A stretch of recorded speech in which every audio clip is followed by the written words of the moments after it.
Pues buenos días a todos. Gracias por acompañarnos en el foro ETF que organiza la revista Inversión con el apoyo de Fidelity. Hoy tenemos muchos temas interesantes sobre la mesa. Para empezar, los propios ETF, ese instrumento que llegó hace relativamente poco tiempo, pero que cada vez gana más terreno gracias a esas cualidades de transparencia, liquidez y bajos costes. Y por otro lado, por supuesto, la situación de los mercados que están instalados en esta tendencia bajista por culpa de la guerra de Ucrania, las subidas de los tipos de interés por parte de los bancos centrales y la inflación. En la jornada de hoy vamos a intentar darles algunas pistas sobre qué estrategias pueden servirles para ayudarles a sobrellevar esta situación, y para ello hemos organizado la mañana en dos mesas. En una primera va a ser la industria la que dé su visión sobre los ETFs y la situación del mercado, y en una segunda unos representantes de los neobrokers les explicarán cómo se puede acceder a este mercado a través de estos nuevos entrantes. Para ayudarme a hablar en esta primera mesa tenemos a estos invitados que son Domingo Barroso, director de ETF en Fidelity International para Iberia y Latam. ¿Qué tal? Buenos días, gracias por la invitación. Gracias a vosotros. Silvia Senra, miembro del equipo de distribución de BlackRock en España, Portugal y Andorra. ¿Cómo estás? Buenos días, María. Muchas gracias y gracias a todos los asistentes. Pues sin más preámbulos, vamos a meternos en faena. En primer lugar, si os parece bien, podríamos hablar un poco sobre la situación macro, la situación de los mercados, cómo se está viendo desde Fidelity este mercado bajista, tantas preocupaciones, turbulencias, volatilidad. Empezamos fuerte, ¿no? Vamos a ver, no creo que podamos aportar mucho más de lo que ya todos sabemos. Estamos en una situación complicada, escenario macro, tú lo has dicho. Venía antes hablando con Alejandro y decía que parece que no estamos acostumbrados a ver muchos cisnes negros. Recuerdo que el cisne negro era muy difícil de ver y apareció el COVID, pero nunca pensamos que íbamos a tener una guerra dentro de Europa, otro cisne negro. Nunca pensamos ver una inflación por encima del 10%, le hemos visto.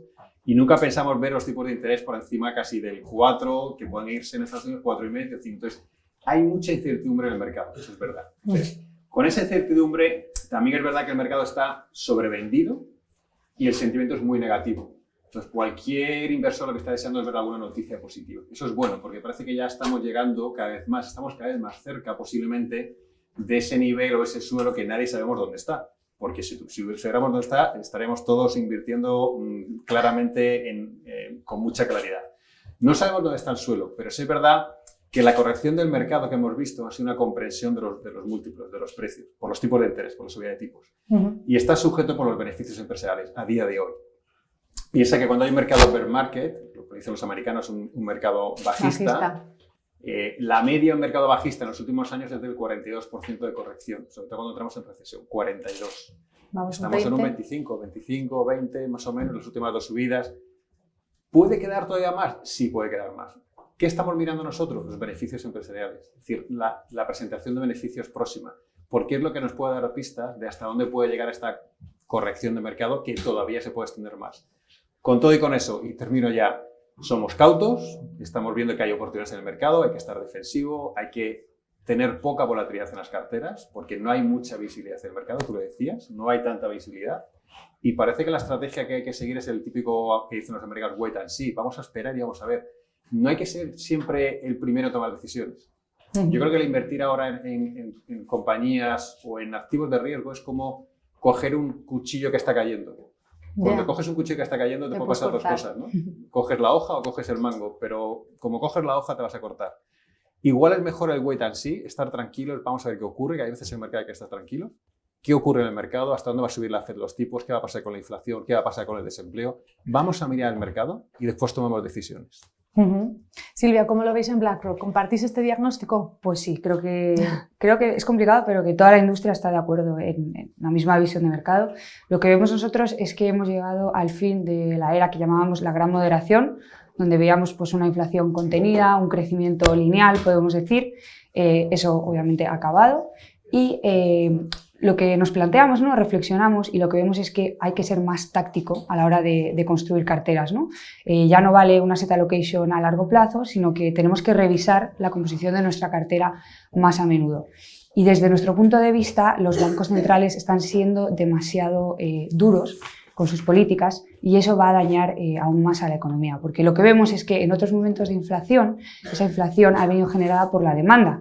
Sin embargo, en esta ocasión viene generada por la oferta, y es que no hemos llegado a recuperar los niveles de actividad o de producción de antes del COVID.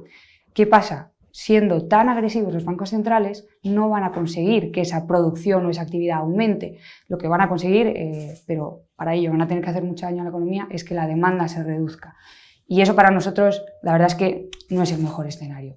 Por eso, compartiendo la visión de Domingo, hay que ser cauto, hay que ser muy táctico y no creemos que estemos en el momento de lo que se dice buy the dip, ¿no? De aprovechar estas caídas para tomar más posiciones. Sí es verdad que vemos segmentos del mercado interesantes, ¿vale? Actualmente, como puede ser el crédito investment grade, donde creemos que los spreads ya están recogiendo pues esta caída de beneficios. En sectores nos iríamos a sectores más defensivos, como puede ser healthcare o el sector de energía, que desde luego creemos que es interesante, pero mantener una visión cauta y ser tácticos en nuestras carteras. Ese sería el mensaje. ¿Y qué es lo que puede hacer que esta situación dé un giro? ¿Que la inflación toque techo? ¿Que se vea un cambio en la actuación de los bancos centrales, Domingo? Todos estamos pendientes, lo decía Silvia, a que la moderación en los bancos centrales se implante, que parece ser que están siendo muy duros los bancos centrales, pero es que yo creo que la FED tiene un mandato muy claro. La FED tiene el mandato de estabilización de precios y el desempleo en Estados Unidos, el pleno empleo en Estados Unidos. Lo que ocurre en el resto del mundo no debería importarle, y es lógico, no es responsable de lo que ocurre en el resto del mundo. Entonces, Jay Powell lo que está haciendo es moderar la inflación, porque si no, en este caso, se carga la economía. Yeah. Es verdad que tiene una economía mucho más potente que la europea para poder hacerlo y está subiendo tipos de una manera más agresiva. ¿Qué estamos mirando nosotros? Vamos a ver, yo creo que cualquier dato económico que salga le va a dar pistas, en este caso, por supuesto nosotros no tenemos mucho más análisis que un banco central americano que tiene un equipo de análisis y de reserva impresionante, seguro que va a estar mirando desempleo, cómo evoluciona el desempleo, porque lo decía Silvia, él tiene que aplicar un daño al sistema. Él sabe que va a aplicar un daño al sistema, va a contraer la demanda, va a contraer o va a incrementar el desempleo, y todo eso hasta cierto punto para no realmente entrar en una recesión profunda. Posiblemente entremos en una recesión, pero a lo mejor es una recesión corta, es una recesión suave y entremos en una recesión. Tampoco es entrar en pánico. Pero es verdad que va a estar muy pendiente de datos macro, como yo creo que va a estar muy pendiente de datos de desempleo. Tampoco necesita llevarse el desempleo a tasas muy altas. Salen datos dentro de poco de desempleo. Y posiblemente va a estar muy pendiente de los beneficios empresariales, es decir, cómo le está afectando esto realmente a las compañías. Y eso es muy importante. Hasta que no veamos que los bancos centrales empiecen a tener una moderación, posiblemente no empecemos a sentirnos un poco más confiados de que el mercado todavía no va a recoger el daño que decía antes de Silvia, que se va a aplicar al mercado. ¿Y qué papel puede jugar la guerra de Ucrania y la carestía de los combustibles? Sobre todo, me imagino, en la renta variable europea, ¿no? Pues mira, la guerra de Ucrania para nosotros ha sido un acontecimiento que nos ha hecho replantearnos dos cosas principalmente. La primera es el tema de los riesgos geopolíticos. O sea, en BlackRock venimos hablando mucho de riesgos geopolíticos en los últimos años, son impredecibles, no los podemos tener en cuenta, pero desde luego que van a afectar a nuestras carteras de manera considerable. Entonces, esta guerra nos ha hecho ver que siguen existiendo y que desde luego pueden dañar bastante la rentabilidad de un portfolio. Y lo segundo es el tema de la globalización, ¿no? Ya desde el COVID, por supuesto, hemos visto como el mundo globalizado en el que vivíamos cada vez se iba disipando más, ¿no? Y esto no ha hecho más que reforzar esa visión, ya que lo que hemos visto es que no podemos depender de un único socio comercial, no podemos depender de un único proveedor de materias primas, es un poco lo que hemos visto.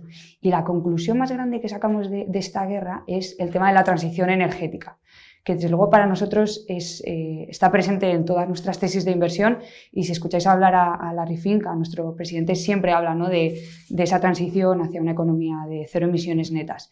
Y lo que hemos visto es que en el corto plazo es cierto que la dependencia de energías tradicionales pues, es mayor, es una evidencia, ¿no? Todos lo estamos viendo. Sin embargo, esto no ha hecho más que reforzar que en el largo plazo necesitemos las energías renovables para, de alguna manera, no depender de ciertas fuentes de energía, de ciertos socios, como es en este caso Rusia, y vemos cómo esa transición de lo que llamamos energías marrones, se puede llamar, a verdes, no ha hecho más que reforzarse. Es verdad que a lo mejor va a ser más suave o va a llevar más tiempo llegar allí, pero desde nuestra tesis de inversión en BlackRock esta guerra refuerza aún más y le da mucho más peso a todo el tema de energías verdes y renovables.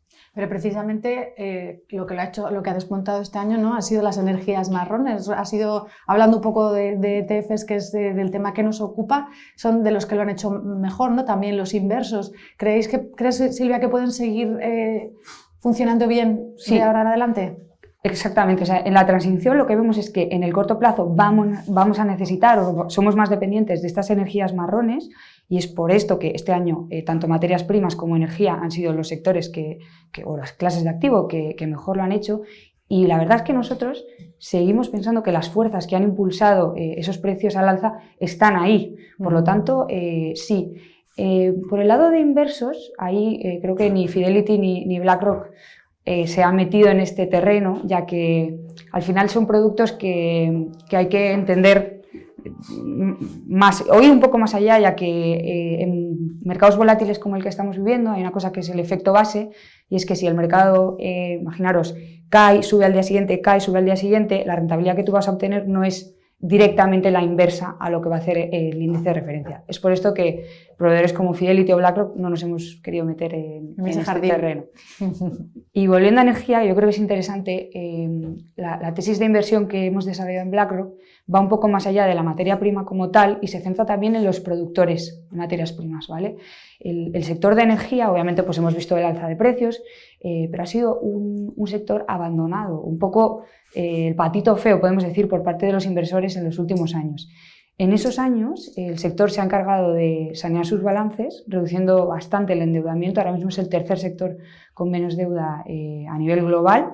Se ha encargado también de recompensar a los inversores a través de recompras de acciones y de dividendos bastante atractivos. Y no dejemos de recordar que es el sector que mejor funciona en momentos de inflación. Y además que en cuanto a rentabilidad en este sector existe como una especie de lag, ¿no?, o de retraso en cuanto a precio de materias primas. Es decir, este rally que hemos visto en precio de materias primas se va a recoger ahora en los beneficios empresariales de este tipo de compañías. Por lo tanto, hemos como movido un poco nuestra tesis de inversión, quizás saliendo más de la materia prima como tal y centrándonos un poco en los productores. Pensamos que son muy interesantes a día de hoy. Pues acabamos de empezar y ya tenemos unas cuantas claves, ¿eh? Wait and see, la energía lo va a seguir haciendo bien. ¿Qué otras temáticas pueden funcionar de ahora en adelante en el tema de los ETF, Domingo? Hay muchas temáticas, yo creo que hablaremos después de las temáticas futuras que pueden cambiar tipologías. El mundo. Y yo creo que el mundo, yo creo que los inversores ahora mismo lo que están diciendo es: tengo mucha incertidumbre, seguro, hay volatilidad en el mercado. Y el factor que más funciona hoy en día en estos momentos, y históricamente se está demostrando, es compañías de calidad, compañías que pagan dividendo, baja volatilidad en este caso, y es lo que está funcionando posiblemente en parte de nuestra oferta de ETFs de Quality Income. Es decir, lo que estamos buscando son compañías de calidad. Es decir, históricamente una compañía de calidad siempre la ha hecho bien, y más ahora cuando empieza, pues eso, incertidumbre, recesión. Una compañía de calidad es la que tiene un buen cash flow, unos buenos márgenes, unos buenos dividendos, pueden pagar dividendos en cualquier momento. Entonces, estamos buscando eso, compañías de calidad, pero además que te paguen dividendo. Entonces, primero haces un factoring y haces un screening de compañías de calidad y después dices, vale, una vez que tengo un grupo de compañías que son de calidad en todos los sectores, voy a por compañías que me paguen dividendo. ¿Por qué? Estamos todos locos buscando posiblemente productos que me pagan casi el 1,5, el 2, el 3. Bueno, pues hay dividendos que te están pagando compañías que te pagan el 2,5, el 3, y hay mercados que te pagan el 2,5 y el 3. Con lo cual la combinación para nosotros perfecta en mercados de incertidumbre y volatilidad es compañías de calidad que te paguen dividendos sostenibles. Y ahí es donde estamos viendo mayor interés en nuestra oferta de ETFs, toda la parte de quality dividend. ¿Y qué pasa con los temáticos? También he visto que muchas gestoras están focalizando también sus esfuerzos en los temáticos, en el campo de los ETF, y además veo que hay muchísimas temáticas en las que no hay fondos de gestión activa, pero sí hay ETF. ¿Es que los ETF permiten más capilaridad para tratar ciertas temáticas? ¿Qué pasa con los temáticos? Los temáticos lo que pasa es que es lo que va a cambiar el mundo. Es decir, lo que estamos diciendo es cuáles son las grandes temáticas, cuáles son las grandes tendencias que van a cambiar el mundo. Porque yo quiero entrar en compañías que sean líderes en esas temáticas. Y si te fijas en todas las temáticas, dale vueltas a tu cabeza, pero todas las temáticas funcionan con dos factores. O sea, todas las temáticas que podamos ver de cloud computing, perdóname, la nube, sanidad digital, coche eléctrico, energías renovables, todo funciona con dos factores, que es la innovación y la descarbonización, que la ha dicho Silvia. a partir de ahí baja todo. O sea, las dos grandes fuerzas tectónicas que van a cambiar este mundo va a ser la innovación tecnológica y la descarbonización. Y a partir de ahí hacia abajo empiezan a haber diferentes temáticas, el coche eléctrico, las baterías, clean energy, etc. Entonces, lo que estamos diciendo es, va a haber fuerzas tectónicas que van a cambiar este mundo, vamos a buscar esas compañías que lo van a hacer bien en esas temáticas. Y creo que estamos dando a los clientes de nuestros pues, socios soluciones en esa parte de temáticas. Yo creo que estamos casi todos los proveedores de ETFs buscando cuáles son las grandes temáticas que puedan por encima de la mesa.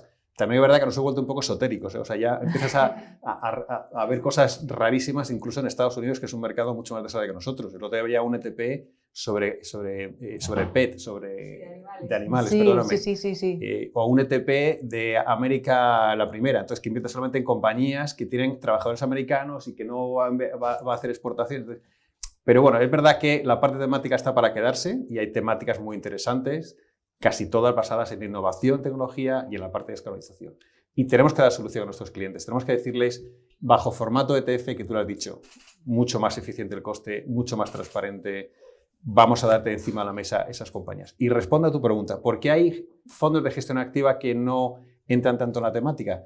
Porque tú lo has dicho, la granularidad que te da un ETF es mucho más desarrollada. Es decir, tú puedes ir buscando más granularmente qué temática específica puedes empaquetar bajo un ETF. Y un fondo de gestión activa necesita más amplitud. Un universo más grande, ¿no? Eso es. Biodiversidad. Bueno, pues ahí sí podemos lanzar un fondo de gestión activa. Pero si ya entramos en coches eléctricos, baterías, metaverso, etcétera, es más complicado. No digo que no se pueda hacer, pero es más complicado. Y el formato ETF te da más potencia para poder meter la temática y más generar de nicho, ¿no? Más nicho. Y además piensa que cuando seleccionas compañías que van a ser las líderes de esa temática a largo plazo, tampoco necesitas hacer una gestión tan activa. Es decir, si una compañía crees que va a ser líder en metaverso, no creo que de la noche a la mañana ya no sea líder. Puedes subir y bajar el peso, puedes rebalancear la cartera, que es lo que hacemos trimestralmente. Pero es difícil que tengas que hacer una gestión tan activa con tendencias que son muy a largo plazo. Lo ha dicho Domingo, la descarbonización, ¿no? Es una de las grandes tendencias, tanto en gestión activa como también en ETFs. Silvia, ¿hay apetito por ETFs sostenibles en el mercado? Pues aquí mi respuesta es rotunda y es que sí. Además aquí el caso es curioso porque, como Domingo comenta, siempre pasa todo antes en Estados Unidos, ¿no? Todo nace allí y luego llega a Europa. Pero no es sostenibilidad. Menos esto, que en este caso, o sea, Europa ha sido claramente pionera. De hecho, yo diría que el continente que nos sigue detrás es Asia en vez de Estados Unidos. Estados Unidos todavía se queda bastante lejos de esta tendencia. Y la verdad es que hay fuerzas que están impulsando que la sostenibilidad haya llegado para quedarse. La primera y la más fuerte es la regulación. No hace falta que hablemos de regulación, pero bueno, tenemos MiFID, taxonomía, tenemos SFDR en Europa y además de eso hay otras dos fuerzas que impulsan que estos ETFs hayan tenido tan buena acogida y es, uno, la demanda por parte de clientes. O sea, yo creo realmente que los clientes están concienciados y que quieren cambiar un poco su manera de invertir. Y la tercera es la disponibilidad de producto, porque hace unos años, aunque tú quisieses, realmente solo podías acceder a algún producto temático, de renovables, alguna cosa así más nicho, y a día de hoy puedes acceder a todos los índices de manera global con, podemos decir, una capa sostenible. Y además lo puedes hacer de diferentes maneras, porque hay diferentes índices que aplican sostenibilidad de una manera muy light, podemos decir, aplicando solo lo que se llaman screens, que básicamente es quitar sectores que son controvertidos. Tienes un punto medio que, además de aplicar esas restricciones o, podemos decir, esas screens, hace lo que es mirar el rating ASG de las compañías en las que invierte y poner un límite. O tienes la manera más purista, se puede decir, de invertir en ESG, que sería hacer todo lo anterior, pero además limitar mucho más ese rating ASG y poner como objetivo reducir las emisiones de carbono en un X%. O sea, hay diferentes maneras de hacerlo. También me gusta diferenciar por tipo de cliente, porque no es lo mismo un cliente institucional que un cliente final. El cliente institucional ya ha ido más allá, ya está construyendo carteras de manera sostenible en un 100%, es decir, en vez de comprar un SP500, pues compra la versión del índice sostenible, en vez de comprar un índice de renta fija, crédito investment grade europeo, lo compra, pero de manera sostenible. Sin embargo, el cliente final todavía está más en el ámbito de las temáticas, ¿no? Por ejemplo, si analizamos la categoría de ETFs temáticos en Europa este año, la categoría que más capta dinero, y eso que hay cosas súper atractivas como temas tecnológicos, blockchain, envejecimiento de la población, o sea, hay temáticas que desde luego llaman mucho la atención, pero el que más activos capta es el de renovables, o sea, el de clean energy. Por lo tanto, eso para nosotros es una prueba de que realmente sí que hay demanda tanto en el mundo institucional como en el mundo de clientes finales. Y deja que aporte algo ahí. Fíjate, nosotros cuando hemos lanzado nuestros temáticos, los ETF temáticos de Fidelity aquí en Europa, y lo que hemos cogido es todas las capacidades que tenemos en Estados Unidos, que están lanzados ya allí. Pero allí no tenían el sesgo de ESG, porque los americanos ya sabes que no son tan ESG. Y aquí en Europa sí decidimos, como bien decía Silvia y decías tú, en Europa es un mercado para tener temáticas, pero además darles un sesgo ESG. Es decir, queremos compañías que sean las líderes en esas temáticas el día de mañana, pero que además tengan criterios ESG y criterios sostenibles. O sea, fíjate hasta dónde va que Europa es un campo totalmente de ESG. El otro día hablaba también con otra persona y decía, el ESG ya no es un criterio, no es un principio, es que se ha convertido en una religión. Sí. Entonces, tienes que ser ESG. Y es bueno que seamos ESG. Y a partir de ahí hablamos. Y a partir de ahí hablamos, pero es bueno que seamos ESG por muchas cosas, ¿no? Porque obligamos a las compañías a tener un compromiso con el medio ambiente si quieren que invertamos en ellas. Y estamos transformando un poco, yo creo que, a las compañías, ¿no? Con el engagement que hacemos con ellas. Y algo a destacar aquí es que muchas veces la gente lo que hace es relacionar sostenibilidad con menor rentabilidad. Sin embargo, se ha demostrado todo lo contrario. Y es que si inviertes en esas compañías que lo van a hacer mejor a largo plazo, que van a ser más sostenibles, hay una prima en el mercado, es decir, el inversor está premiando a esas compañías. Y si vemos periodos de volatilidad, el COVID desde luego fue una prueba porque la caída de mercado fue desde luego considerable, los índices sostenibles lo hicieron mejor que los índices tradicionales. Por lo tanto, no pensemos que sostenibilidad es igual a menor rentabilidad, sino todo lo contrario. Y Domingo, ¿cómo se articula la inclusión de los criterios de sostenibilidad en un ETF desde Fidelity? Nosotros lo que hemos hecho es coger todas nuestras capacidades de ESG, que ya teníamos montar durante ya bastante tiempo en la parte de gestión activa, y ponerlas a disposición de nuestros ETFs. Lo que hacemos es, y te lo resumo, es nosotros tenemos nuestros propios analistas de ESG. Es verdad que cogemos datos de fuentes externas, no decimos que hay gente que lo hace bastante bien, pero hemos creado nuestros propios analistas de ESG por diferentes subsectores. Tú piensas que una persona que es analista de ESG no le puede hacer las mismas preguntas a una compañía petrolera, a una compañía de consumo de lujo, no tiene nada que ver. Entonces creamos un equipo de especialistas de ESG por sectores, para que sepamos realmente cuál es la foto de esa compañía en ESG. Tenemos un rating propio, son 5 niveles, desde la mejor hasta la peor, y después hacemos un rating de trayectoria. No queremos solamente la foto de la compañía actual, sino que haciendo engagement con la compañía, compromiso con la compañía, hasta dónde puede llegar, qué planes tiene para mejorar. Y tenemos un rating de trayectoria que puede ser estable, de mejora o de deterioro. Y eso nos da mucha visión para que una compañía, aunque sea buena ahora, puede ser que se deteriore o puede mejorar.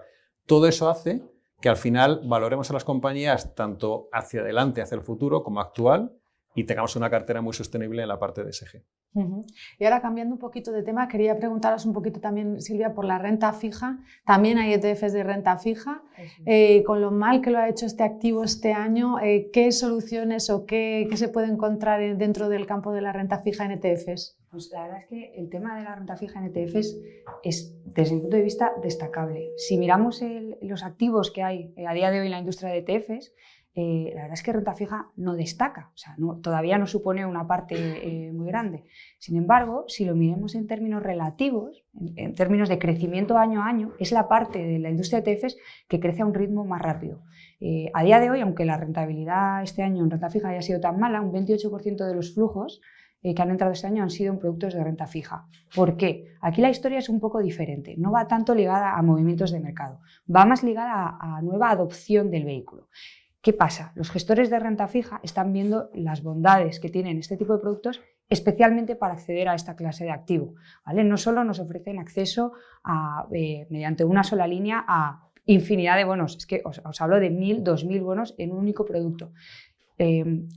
La ventaja grande que tienen es que lo hacen de manera muy líquida, o sea, estos productos cotizan en bolsa y se pueden comprar y vender en cuestión de 30 minutos, eso con un bono es imposible. O sea, la liquidez en el mundo de la renta fija es mucho menor a la que había antes de la crisis financiera y un gestor de renta fija, si quisiese construir una cartera de 1000 bonos, yo creo que tendría que estar una semana levantando el teléfono, llamando a 20 brokers para conseguir esos bonos y además en el mercado de renta fija no existe transparencia de precios. Tú vas a llamar a tu broker, le vas a pedir precio para un bono y él te va a dar un precio y tú lo tienes que aceptar o no, pero no tienes mucha visibilidad. Sin embargo, el ETF está cotizando en una bolsa en la que tú estás viendo en todo momento cuál es la valoración de esa clase de activo. De hecho, nuestros gestores de renta fija activos en BlackRock utilizan los ETFs como proxies para ver lo que hacen las clases de activo. Porque es verdad que en renta variable pues tenemos futuros, ¿no? Todos miramos qué hace el futuro del SP. En renta fija eso no existe. Por lo tanto, el ETF le da al gestor de renta fija esa ventaja, ¿no? Acceso rápido, de manera líquida y además con unas horquillas o unos spreads más reducidos que lo que les costaría ir a comprarse todos los bonos. Por lo tanto, lo que estamos viendo es un aumento de adopción brutal por parte de gestores de renta fija, gestores de fondos multiactivo y también por parte de clientes finales que, por ejemplo, en mercados como el actual, aunque es verdad que en lo que llevamos de año la renta fija ha sido un activo que ha estado bastante penalizado, por ejemplo, yo comentaba en la introducción que nosotros vemos ahora mismo valor en crédito investment grade porque pensamos que los spreads ya están recogiendo esas caídas de beneficios que podemos ver. Una manera muy rápida y diversificada de acceder a esta clase de activo es a través de un ETF.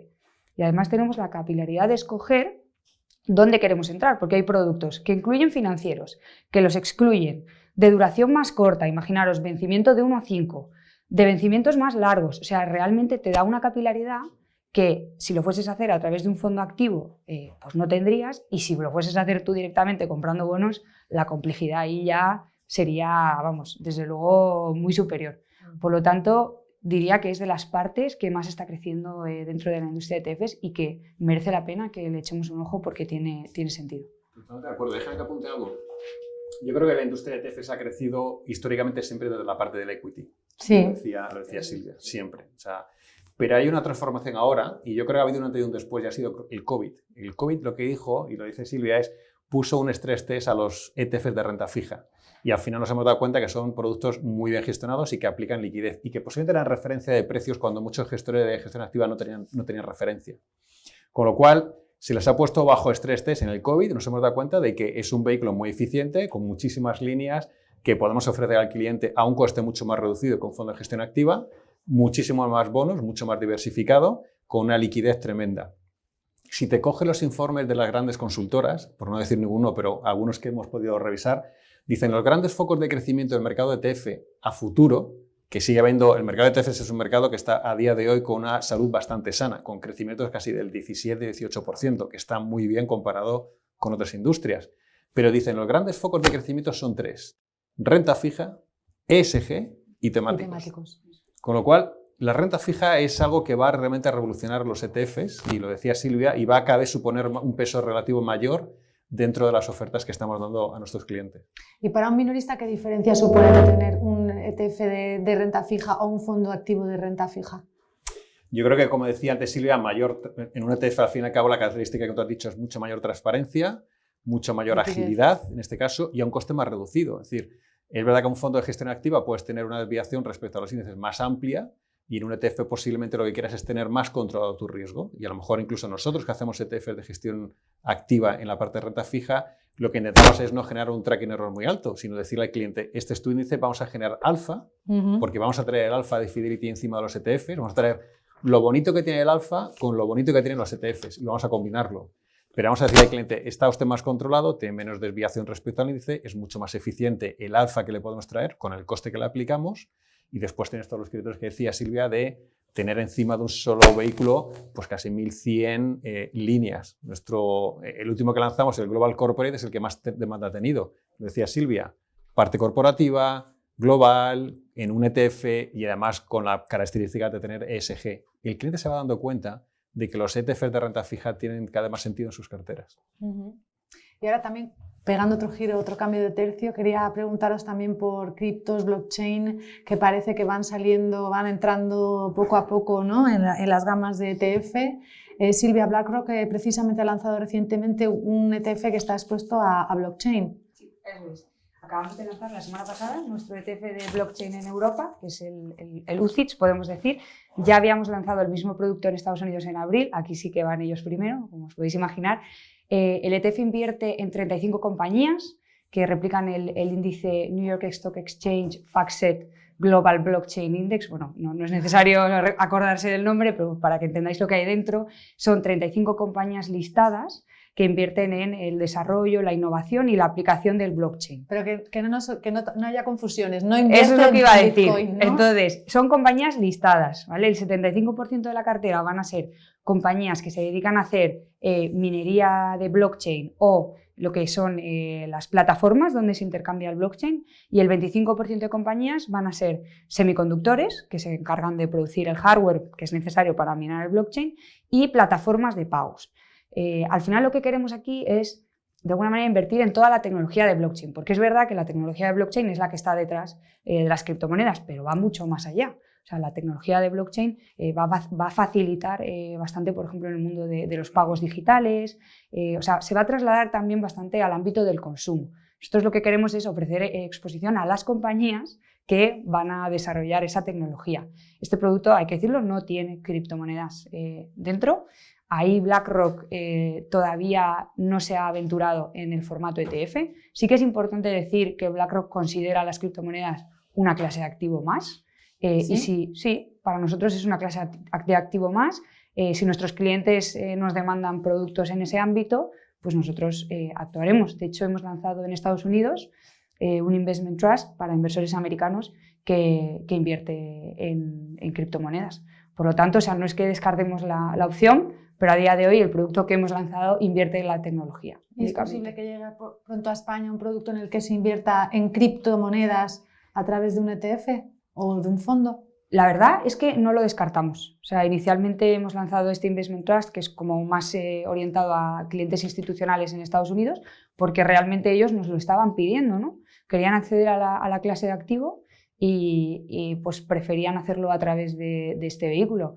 De hecho, BlackRock el año pasado anunció que en nuestros fondos de renta fija, en 2 de ellos, en Estados Unidos, no aquí en Europa, íbamos a incluir criptomonedas como diversificador de las carteras. Por lo tanto, no adelanto nada porque la verdad es que no hay nada todavía en el pipeline, en los planes, pero no descartamos esa opción. Hay un debate muy potente en Estados Unidos que nos lleva a la delantera en todo este tema ya no de criptomonedas, sino, como dicen ellos, digital asset, los activos digitales. Sí. Y los activos digitales, y lo decía Silvia, son las criptomonedas, el blockchain, una cesta de criptomonedas, que a lo mejor me siento más cómodo en una cesta de criptomonedas que solamente invirtiendo en Bitcoin, Ethereum, Terra o quien sea.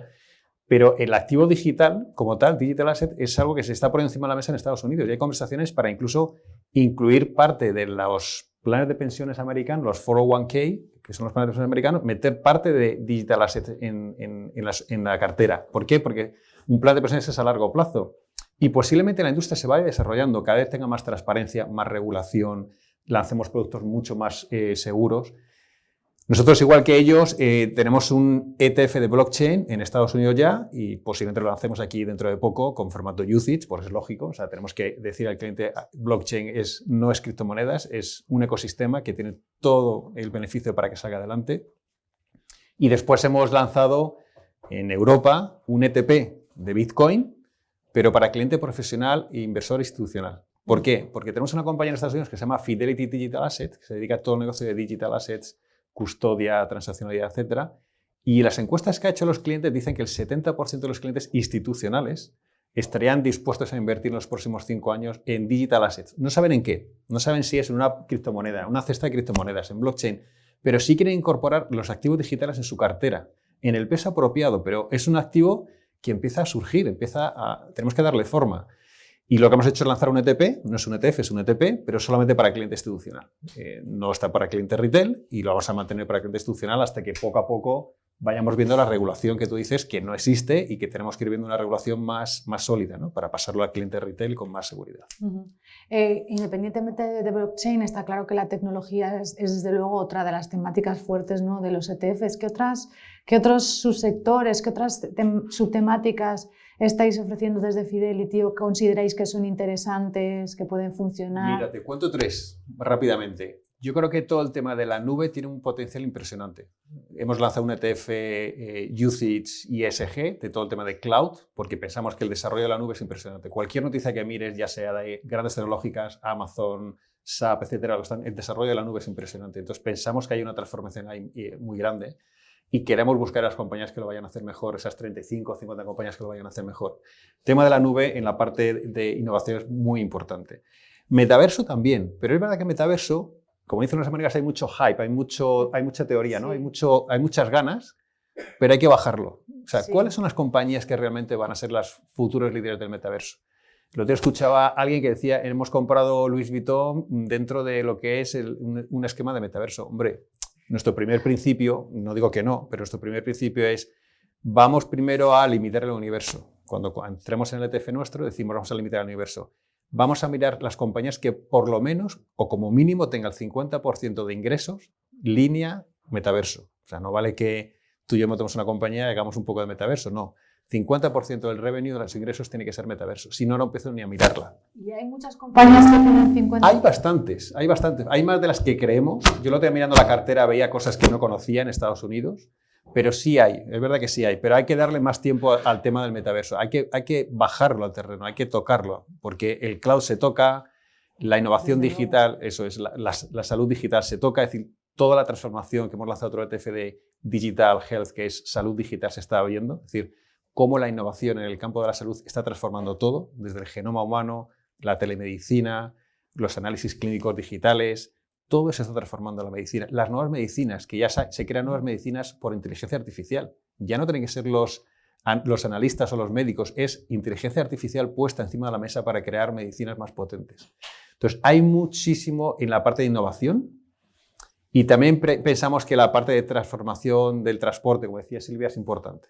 Cómo los coches eléctricos, cómo la movilidad va a cambiar nuestro mundo, que lo estamos viendo todos los días. Yo creo que es importante, en ese caso, lanzar soluciones ahí bajo ETFs. María, si me dejas añadir un tema que creo que es interesante, porque todos los temas que comentaba Rosso son bastante innovadores, novedosos, pero hay un tema que lleva estando presente mucho tiempo y que va a seguir, donde nosotros tenemos un producto y estamos viendo muchísimos flujos, y es el envejecimiento de la población. A lo mejor no es tan sexy o no está tanto en los titulares como los que comenta Domingo, pero la realidad es que ya hemos visto la inversión, ¿no?, de la pirámide poblacional, cada vez vivimos más, queremos vivir mejor y bueno, pues cada vez esa tendencia se refuerza más. Nosotros tenemos un ETF que lo que hace es intentar capturar todos los beneficiarios de esa megatendencia. Y es muy curioso porque mucha gente nos pregunta, ¿y qué hay ahí dentro? Pues hay de todo, desde empresas del sector financiero, porque al final el tema de las pensiones va a ser muy importante. Por supuesto, el tema de salud, pues todo el tema de innovación dentro del sector salud, pues conseguir eso, que la gente viva más y mejor, está también incluido. Y además tiene también empresas, que a mí me hace mucha gracia esto, de temas relacionados con ocio, ¿no? Campos de golf, empresas de cruceros, resorts. Es un poco un producto diversificado que lo que hace es ofrecer o beneficiarse de esa tendencia que a lo mejor no está tanto en la prensa o no escuchamos tanto hablar de ella, pero que realmente, si pensamos a largo plazo, es algo que es irreversible. Y por curiosidad, ¿tienes ese sesgo hacia lujo? Porque precisamente ayer un gestor me comentaba que ellos ven esa inversión en el envejecimiento de la población con un sesgo de lujo. Pues este producto, la realidad es que no. Al revés, te diría que es bastante normalito todo lo que tiene dentro. Pero oye, puede ser algo a tener en cuenta, la verdad. Por último, para cerrar esta mesa y pasar el testigo a la siguiente, quería preguntaros por el surgimiento de los nuevos actores de distribución de este tipo de productos financieros como los ETF. Me refiero a los neobrokers. ¿Cómo veis de dos casas, ¿no?, con gran legacy como Fidelity y BlackRock, el surgimiento de estos nuevos players, Domingo? En el mercado de los ETFs tenemos que mirar también cómo va a cambiar también. Ya estamos hablando de innovación de producto, pero no hemos hablado nunca, y creo que van a hablarlo ellos, de la distribución de los ETFs. ¿Cómo va a cambiar el panorama de distribución? Y es verdad que tenemos actores principales, que todos los conocemos, pero aparecen nuevos actores que se llaman los neobrokers y que están basados todo, creo, y lo van a hablar ellos mucho mejor que yo, si meto la pata, perdonadme, basados todo en soluciones digitales, en democratizar los productos y acercarlos a la gente, al cliente retail. En Estados Unidos hemos visto una explosión impresionante. Y es un canal que también dicen las grandes consultoras que va a ser, bueno, pues un catalizador para que al final el mundo de los ETF siga creciendo, que tenemos que seguir buscando nuevos canales de distribución. Y el canal digital, que es lo que dices tú, que son los neobrokers, es muy importante que siga madurando, que se siga desarrollando, que haya competencia y que sean partners nuestros, que sean socios nuestros para distribuir, ¿no? Que aportemos soluciones de producto, pero que las apoyemos también en la parte educacional. Yo creo que hay una parte muy interesante en la parte de ETFs en Estados Unidos, que es la parte educacional. Tenemos que romper esa barrera del cliente final, el cliente retail, que en Estados Unidos es un 50% y en Europa no es el 50% ni de lejos, pero tenemos que dar el confort al cliente final en la parte educacional, en la parte de carteras modelo bien gestionadas, en la parte de sentir que el cliente está cómodo haciendo una inversión en ETFs, que es un producto muy eficiente por coste, por transparencia, lo hemos dicho ya, pero darle ese punto educacional, que es algo pendiente, yo creo que en la industria de ETFs en Europa, que sí la tienen en Estados Unidos. Así que más que bienvenidos. Silvia. Yo reforzaría aquí más el papel que están teniendo en España, porque España es un mercado totalmente diferente a otros europeos por el tema del traspaso fiscal, ¿no? Eso no existe en ningún sitio del mundo y eso ha hecho que el ETF a lo mejor no sea el vehículo más utilizado por clientes finales, pues porque obviamente el fondo de inversión tiene esa ventaja que el ETF no tiene. Yo creo que los neobrokers están acercando al cliente final los ETFs, algo que antes pues a lo mejor no habían tenido la oportunidad de comprar, y además yo sí que veo, Domingo, que el tema educacional, la verdad están poniendo un foco bastante fuerte en ello, lo cual para nosotros es súper importante porque no hay mucha educación. Y desde luego desde BlackRock tenemos un compromiso con este segmento enorme. Hay un equipo a nivel europeo enfocado solo en players digitales, yo formo parte de él, y tenemos acuerdos estratégicos con muchos de ellos para de alguna manera potenciar, ¿no?, el uso de estas plataformas o neobrokers para que el cliente final acceda a los ETFs, y no solo eso, sino que vaya un poco más allá. Por ejemplo, en Alemania ha habido un boom de lo que se llama ETF Savings Plans, que son planes de ahorro con ETFs. Al final tiene todo el sentido, ¿no? Son productos muy baratos que a la larga pues, te van a ofrecer una rentabilidad igual que la del mercado, pero con unos costes mucho menores que otros planes de ahorro tradicionales. Eso ha crecido de manera brutal en Alemania y se ha contagiado en otras regiones como Reino Unido, como Austria, y ya está llegando a España. De hecho, uno de los players que van a hablar en el siguiente panel ya ofrece estos productos de inversión en su neobroker.